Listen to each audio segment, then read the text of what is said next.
जल में खड़ा था, नहा रहा था, अंधा था और कपड़ा कोई था नहीं तन पर, ओनली एक लंगोट रखता था पर्दे पर, एक लंगोट, कोई कपड़ा नहीं था। गर्मी के मौसम थे, गंगा में नाव था। स्नान करते समय उसकी वो लंगोटी भी हाथ से टूट गई, वो छूट गई। वो निवस्त्र नंगा खड़ा था दरिया में, और उससे थोड़ी सी दूरी पर जिधर से जल आ रहा था, ऊपर की साइड में एक जनाना घाट बना हुआ था बहनों के नहाने का। और राजा द्रुपद ने वो जनाना घाट दरिया पर, गंगा पर बनवा रखा था। अपनी नगरी से थोड़ी सी दूरी पर वह बह रही थी गंगा। वहाँ पर द्रौपदी, उस राजा द्रुपद की लड़की, रोज स्नान करने जाती थी अपनी सैकड़ों सहेलियों के साथ। जब, और वो पुण्यात्मा थी, जब उसने देखा साधु संत महात्मा स्नान कर रहा है, तो उसने सोचा कि महात्मा से बात करेंगे सुबह सुबह, बड़े सौभाग्य हमारा, संत के दर्शन हुए। कहते हैं साधु दर्शन राम का, मुख पर बसे सुहाग, और दर्श उन्हीं को होत है जिनके पूर्ण भाग। साधु दर्शन राम का, साहिब आवे याद, और लेखे में वही समय, बाकी का समय बर्बाद। फिर उसने सोचा कि संत नहा रहे हैं, मैं भी नहा लेती हूँ, फिर स्वच्छ होकर बात करेंगे। वो स्नान करके आधा घंटा में बाहर आई घाट से, क्या देखा कि महात्मा तो फिर भी जल में ही खड़े हैं। वो बाहर इसलिए नहीं आए कि मैं अंधा हूँ और निवस्त्र हो गया, नंगा। और लड़कियां की आवाज़ सुनने लगी, तो पहले इतने पानी में था और गहरे में चला गया, इतने में कि कहीं बहन बेटियों के सामने मैं निवस्त्र नजर ना आऊं, शर्म का मारा। अब वो कुछ नहा नहीं रहा था, वो ऐसे हाथ मार रहा था। वो सोच रहा था कोई कपड़ा बहता हुआ आ जाए, मैं लपेट कर बाहर निकलूं। द्रौपदी ने देखा आधा घंटा हो गया, संत नहा नहीं रहा, कुछ खोज रहा है। फिर उसने देखा अपने ध्यान से कि महात्मा तो निवस्त्र है, ये वस्त्र बिना आवेगा नहीं, बाहर कोई वस्तु पटड़ी पे है नहीं, ये सारा दिन खड़ा रहेगा, रात को निकलेगा, गल जाएगा भूखा प्यासा। तो लड़की ने आओ देखा ना ताओ अपनी साड़ी पाड़ी। राजा की लड़की की कितनी कॉस्टली साड़ी होती है, कीमती साड़ी, कपड़ा होगा ये विचार कर लेना। और उसने उस इतनी कीमती साड़ी और संत के लिए पाड़ कर डाल दी।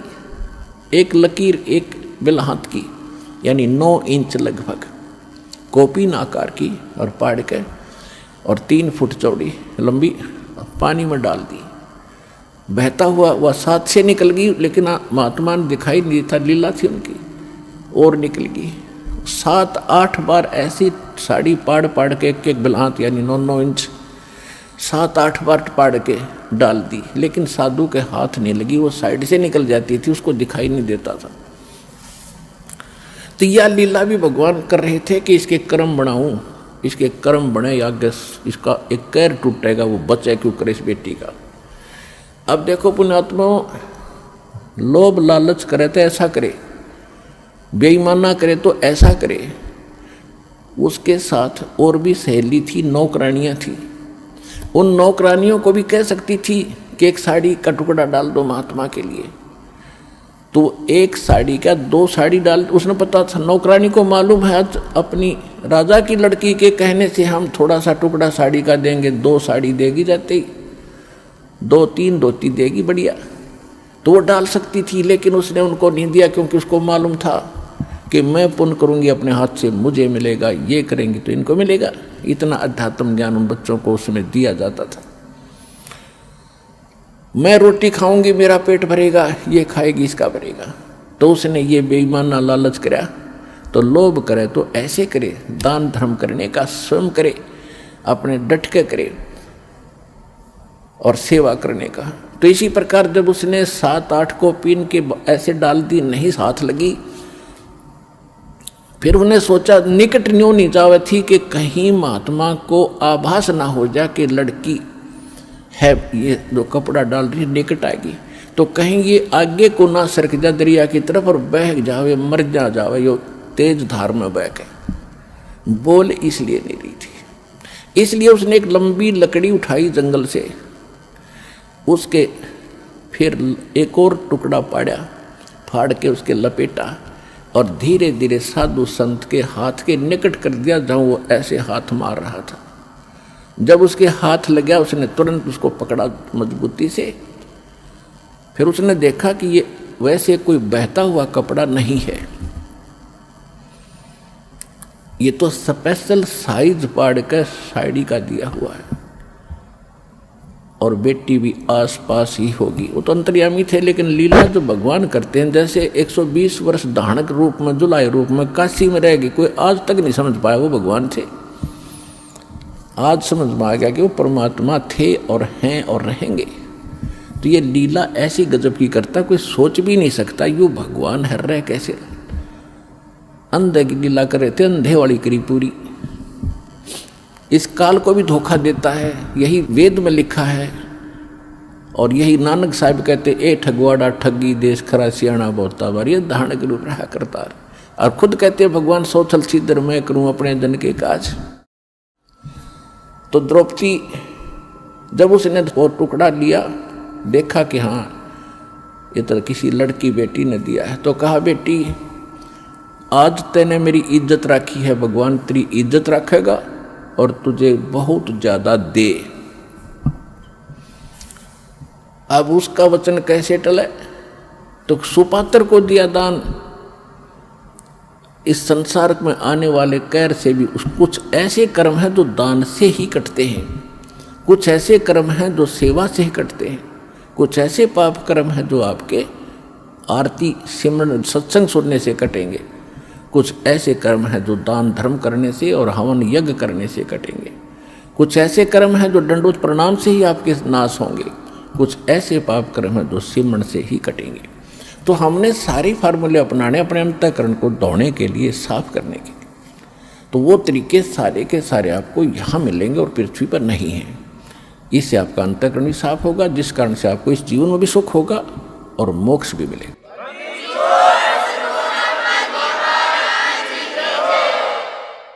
अब द्रौपदी का विवाह हो गया अर्जुन से, और पांडव हार गए जुए में, और द्रौपदी को नंगा करने का प्रकरण आपने खूब सुना। दुशासन को आदेश दे दिया दुर्योधन ने कि इसको नंगा कर दे बड़ी सभा में, और इसका चीर उतार दे। हम अंधे हैं। द्रौपदी ने एक कुवचन कहा था, जिस समय राजा युधिष्ठिर ने एक शीश महल बनाया था शीशे का, और दुर्योधन को न्योता दिया था भोजन के लिए। ये गया तो इसकी टक्कर लगी शीशे में, दिखा कौन, यू गिर गया। द्रौपदी आई थी पानी लेकर के सिर पे मटका भर के, और हंसती हुई कहने लगी कि अंधों की संतान अंधी ही होती है।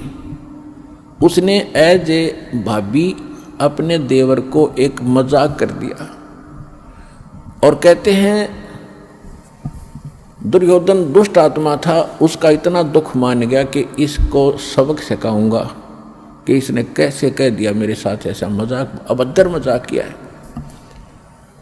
अपने आत्माओं परमात्मा कहते हैं साधु सोना और सजन, संत भगत सोना और सजन पुरुष टूट जोड़े 100 बार, और दुर्जन और पाका कलश एक के धक दरार।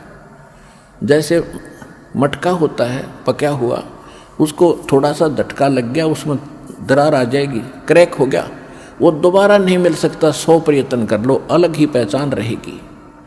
इसी प्रकार दुष्ट व्यक्ति एक बार थोड़ा सा भी कोई बात होगी, वो कभी वैसा नहीं हो सकता। वो अपना कुबद मन में जरूर रखेगा, बकवाद करे बिना रह नहीं, उसमें इतना दोष होता है।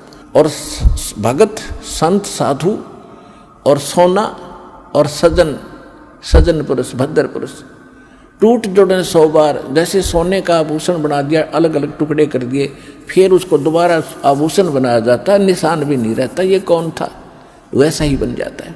ऐसे साधु संत कभी कवासुनी हो जाती है तो मन में दोष नहीं रखते, ईर्षा नहीं रखते, उसको बदले की भावना नहीं रखते, और फिर मिलते हैं तो वैसे ही हो जाते हैं जैसे कभी कुछ हुआ ही नहीं।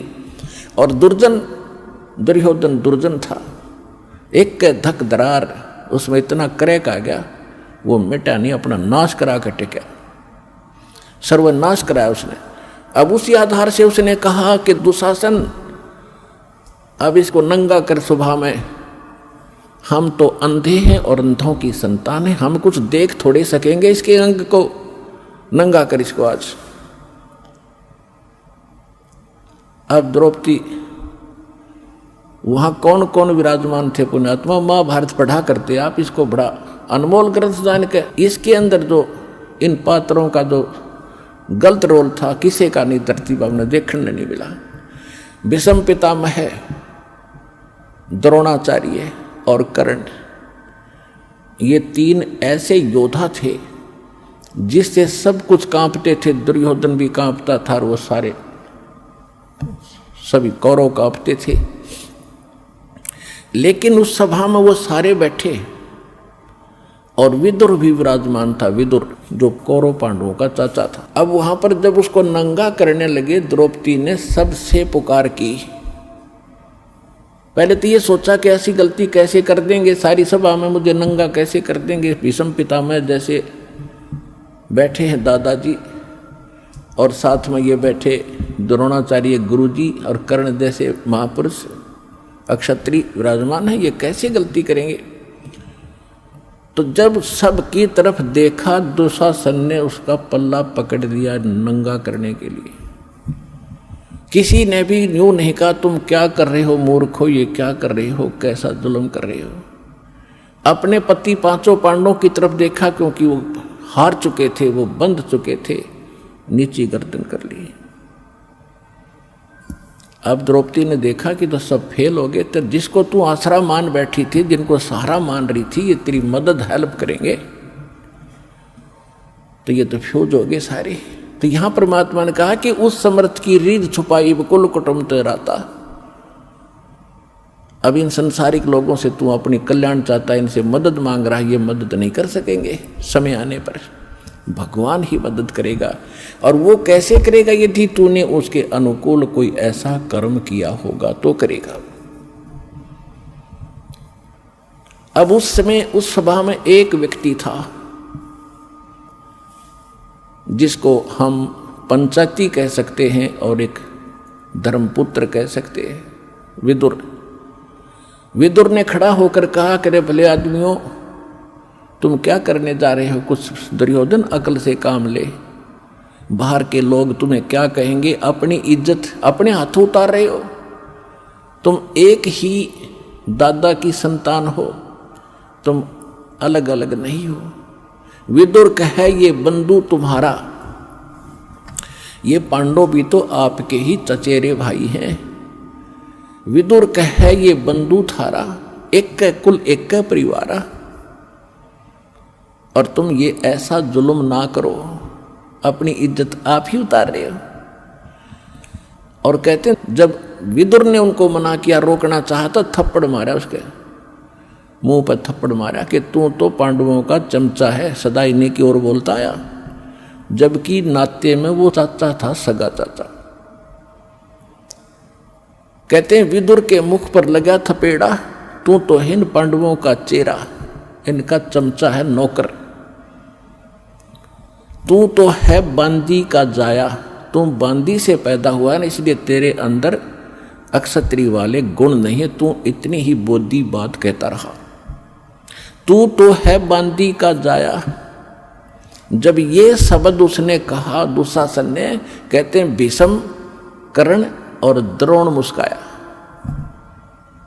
अकल देखो उन महापुरुषों की, पंचायत में बैठे हैं और एक लड़का अपने चाचा का थप्पड़ मार रहा है और उसको अपशब्द कह रहा है, और वहां वह बैठे मौजूद व्यक्ति हंस रहे हैं, मुस्कुराए वो।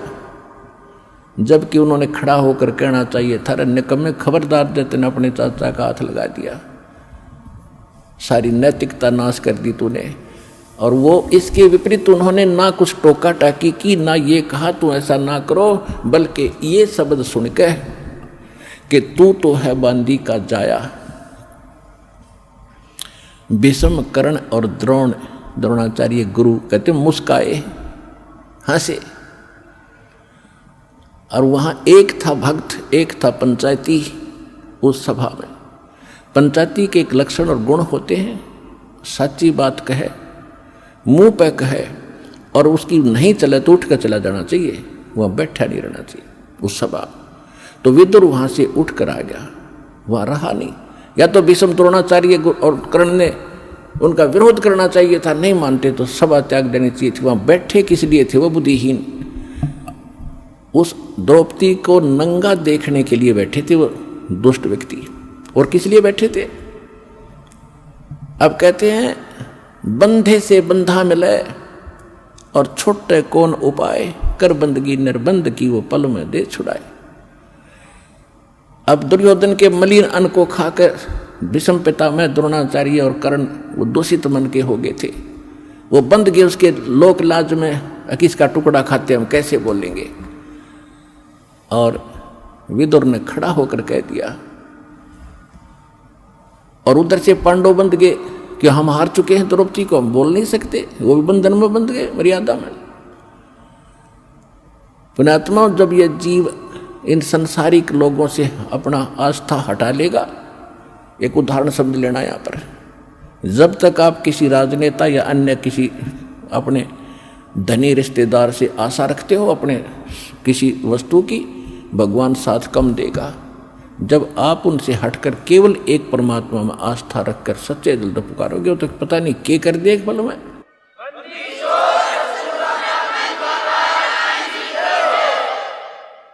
जब द्रौपदी ने देखा कि यहाँ कोई और साथी नहीं, तेरा मददगार नहीं है, तब सच्चे दिल से आत्मा रोई थी। ये भगवान आत्मा का साथी है, मन का साथी नहीं। मन तो पता नहीं क्या क्या बकवास चाहे, ये हो जा, वो हो जा, फलाना हो जा। जब आत्मा चाहेगी ना तो मालिक देगा आपको। ये आत्मा का साथी है। और मन है ये काल का एजेंट। जब आत्मा रोई, यहाँ की आपकी पुकार, जैसे पता नहीं कितनी बहनों के साथ बलात्कार होते हैं कहीं कहीं, और वो सभी पुकारती भी हैं अपने मदद के लिए, फिर लास्ट में भगवान को भी याद करती होंगी, लेकिन कितनों की मदद होती है? बहुत कम। कारण ये होता है कि हमने पहले कुछ ऐसा पुण्य नहीं कर रखा जिससे भगवान कोई कारण बना दे और हमारी रक्षा करते हैं किसी भी प्रकार से। तो द्रौपदी का मालिक ने पहले तो कारण बनाया, सौ छलछीदर मैं करूं अपने दिन के काज, जो जन मेरी शरण है ताका हूं मैं दास, और गेल गेल लाग्या फिरूं जब तक धरती आकाश। अब जैसे ये दास पहले हम रामकृष्ण के पुजारी थे, शंकर जी के पुजारी थे, बाबा श्याम जी हनुमान जी के पुजारी थे, और जो भी घर में सुख होता था हम ये कहा करते भगवान विष्णु ने कर दिया, बाबा श्याम जी ने कर दिया, हनुमान जी की दया होगी। जो सा भी याद आ जाता उसी को श्रेय दे देते थे, जो भी भगवान हमें याद आते थे। अब पता चला कि ये तो कुछ कर ही नहीं सकते। अब ज्ञान की रोशनी से पता चला कि करने वाला तो वही था। कहते हैं जगत का पेखना पेख्या, धनी का नाम ना लेखा। संसार के लोगों का ही हमने क्रेडिट दिया, इसने ऐसा कर दिया, इसने ऐसा कर दिया। वो कराने वाला भी कोई और ही है अगर किसी से कुछ करवा रहा है। कहते हैं जगत का पेखना पेखा, धनी का नाम ना लेखा। जो सब कुछ कर रहा है उसका जिक्र भी नहीं, कोई सुपने में याद नहीं आया आपको। तो परमात्मा कहते हैं जब तक जो मेरी शरण में है, कभी किसी शरण समय में, ये द्रौपदी वाली आत्मा भगवान की शरण में थी। इस कलयुग के इस पीरियड में ये चल रहा है जो स्वर्ण युग आ गया ये, और इसमें जो बिचल गए, पिछड़ गए, रह गए, वो फिर यही धक्के खाते हैं। रानी बन गई, कभी राजा बन गए, कभी देवता बन गए। कुमाई इस समय की होगी वह सत भक्ति, और हजारों युगों तक चलेगी उनके साथ, क्योंकि कितनी कमाई इतनी बनती है इसकी, फिर यहाँ बर्बाद हो जाती है। लेकिन जो एक बार उसकी शरण में आ गया, परमात्मा इतने दयालु हैं, उसको कहीं ना कहीं घुमा फिरा के इवन द्रौपदी का भी ईव जन्म देंगे, दोबारा यहाँ पटकेंगे उनको जब उनका नंबर आओगा, जब टेके रहे तो न कहा मोक्ष होना था।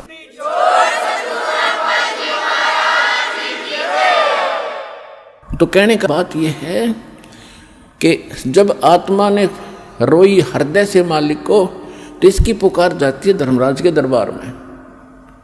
और यहाँ एक विधान बना रखा है, कोई ना कोई गुरु पहले अवश्य धारण करते थे, गुरु के बिन भक्ति नहीं करते थे। पांडवों का गुरु थे श्री कृष्ण जी, तो श्री कृष्ण को गुरु भी धारण कर रखा था। अब इसकी पुकार गई वहां धर्मराज के दरबार में, उसकी खुल गई वहां सीढ़ी। उसने देखा धर्मराज ने कि देखूं इस आत्मा पे आपत्ति आई है, मैं कोई रक्षा करा सकता हूं। उसने देखा कि इसने एक ऐसा दान कर रखा एक साधु संत को कपड़े का, इसका तो पता नहीं कितना क्रेडिट दिया जा सकता है। तो वहां से रिफ्लेक्ट होकर के श्री कृष्ण में आई वो नो की नो पावर मालिक की। और कृष्ण जी तो अपनी पत्नी रुक्मणी के साथ शतरंज खेल रहा था, शतरंज का गेम खेल रहे थे महल में। जो ही उसने शतरंज डाली, उसमें बोलते हैं कच्चे 12 पक्के 18 पौ 12 जैसे भी उसके होते, तो 5 सेट डाले थे और बोलना था पौ 12 कच्चे 12 जैसे वो बोलते हैं खेलने में। उसी समय हाथ आकड़ गया उसका नु, और नु बोला अनंत अनंत अनंत। अब कृष्ण नहीं कर रहा था, वह परमात्मा की पावर उससे करा रही थी। अब रुक्मणी ने उसका हाथ पकड़ दिया कि अनंत अनंत क्यों बोल रहे हो, आगे बोल, इस कच्चे 12 पक्के 12 कुछ तो बोलना था, ये ऐसे क्यों बोल रहे हो आप। तब उसने कहा कि रुक्मणी कर पकड़ा मुस्काई, गरीबदास साहिब जी की अमरवाणी से दास सुना रहा है। रुक्मणी कर पकड़ा मुस्काई, उसका हाथ पकड़ के हंसने लगी। अनंत कहा मोह को समझाई, ये अनंत क्यों कहा इसका मुझे बता। अब कहते हैं दुस्शासन ने द्रौपदी पकड़ी और हमरी भगत सकल में सिखरी, जय हमरी भगत पिछोड़ी हुई तो हमरा नाम न लेवे कोई। वहां कृष्ण नहीं बोल रहा था, कृष्ण को बुलाया जा रहा था भगवान के द्वारा, और परमात्मा की पावर ही उसके पास वहां से भीतर। जैसे जड़ से खुराक आती है पौधे में, पौधे से जाती टहनी में, टहनी के फल लगते, तो वो फल देने वाली टहनी है, उसका देने वाला जड़ है, टहनी के बस का नहीं था, ये समझ लेना। क्योंकि जब इस फार्मूले को आप समझोगे अध्यात्म ज्ञान को, जब आपके समझ में आएगी और आपकी दृष्टि वहीं टेकेगी जाके कि करे कराओ साइया मन में लहर उठा, दादो सदर जीव के आप बगलो जाए। कृष्ण कहते सरदरी थी और करने वाला खुद था वह। रुक्मणी कर पकड़ा मुस्काई, अंत कहा मोह को समझाई, दुस्शासन ने द्रौपदी पकड़ी और हमरी भगत यानी भगवान की भगत सकल में सिकरी, और जय हमरी भगत पिछोड़ी हुई, जय हमारा भगत हार में आ गया तो भगवान का नाम ना लेवे कोई। अब श्री कृष्ण तो फिर इतना कह के लग गया पैसे खेलने, वो मालिक आए फिर कृष्ण रूप धारण करके, श्री कृष्ण रूप बना के परमात्मा सूक्ष्म रूप में द्रौपदी के सिर पे आकर बैठ गए। कहते हैं तनदेही से पासा डारी, कृष्ण तो अपना वहां खेल रहा है और पहुंचे सूक्ष्म रूप मुरारी कबीर परमात्मा। खेचत खेचत खेच कसीसा, सिर पर बैठे हैं जगदीशा, द्रौप सुता के चीर बढ़ाए, शंख असंखों पार न आए, द्रौप सुता ने दीनी लीर और जाके अंत बढ़ाए चीर।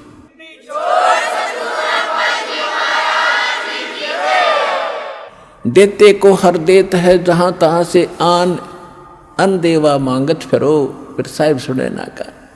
फिर काफी समय के बाद जब श्री कृष्ण जी उनके घर आए, तब द्रौपदी ने पूछा कि हे भगवान, आपने मेरी ऐसे कौन सा मेरा शुभ कर्म आगे अड़ गया जिससे आपने मेरी इज्जत रखी।